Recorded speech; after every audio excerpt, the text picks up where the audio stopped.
Social মিডিয়াতে দুটো সাজানো গোছানো ভিডিও আর কিছু ফটো দেখে তার জীবনের সম্পূর্ণটা আমরা বিচার করে ফেলি।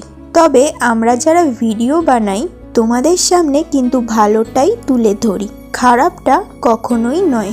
তাই ফেসবুকে সাজানো গোছানো রিলস থেকে ভাববেন না আমরা প্রচুর সুখে আছি। অন্তরে অন্তরে প্রত্যেকের জীবনেই প্রচুর স্ট্রাগল রয়েছে। আমরা কিছু র ভিডিও নিয়ে তা কাটসাট করে এডিট করে কিন্তু খারাপ জিনিসগুলো বাদ দিয়ে থাকি, কিন্তু আসল জীবনে তা কখনোই সম্ভব নয়। আজ আরো একটা প্রাণ চলে গেল। আগের দিন সকালেও তার ভিডিও দেখেছিলাম, আর তারপর দিন ঠিক সকালেই জানতে পারি সে আর দুনিয়াতে নেই। উপরে উপরে হাসি মুখে থাকলেও অন্তরে যে কি চলছে তা কেউ কখনো বুঝতে পারে না। তাই রিলস আর রিয়েল লাইফ দুটোই কিন্তু আলাদা, দুটোকে কখনোই গোলানো উচিত নয়।